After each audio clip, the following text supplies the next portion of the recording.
Bonjour à tous, bienvenue dans la nouvelle série Un jour un joueur. Aujourd'hui, un joueur un peu maudit, français, David Ginola. David Ginola, enfant du sud de la France, qui a joué dans plusieurs équipes, Toulon, après il a été au Racing, il a fait une saison à Brest. C'est là à Brest qu'il a été découvert, première division. Et donc il est arrivé au PSG. PSG, il est arrivé à 24 ans. 24 ans au PSG, il nous fait 3 ans, 4 saisons même. 4 saisons belles. Franchement, duo avec Georges Weah devant. L'époque des Ricardo, des Paul Le Guen et Vincent Guérin. Enfin, c'était la période. Moi, je suivais beaucoup le PSG à l'époque. Je les aimais beaucoup parce qu'ils faisaient des grosses épopées aussi en Coupe d'Europe. Et à l'époque, c'était pas comme maintenant. Il n'y avait pas des matchs tous les jours à la télé. Donc, quand il y avait des matchs de Coupe d'Europe, au Parc des Princes, il y avait une grosse ambiance. Ça jouait au ballon.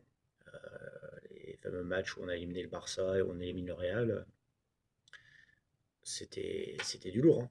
C'était du lourd à l'époque, le PSG.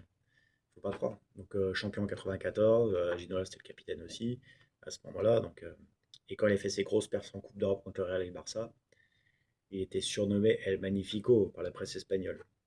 Il avait fait signer à l'Atlético Madrid, d'ailleurs. Et finalement, non, il est parti en Angleterre. Il est arrivé Newcastle et Tottenham ensuite. Et c'est vrai qu'il a pris son pied en Angleterre. Il a même été élu meilleur joueur d'Angleterre.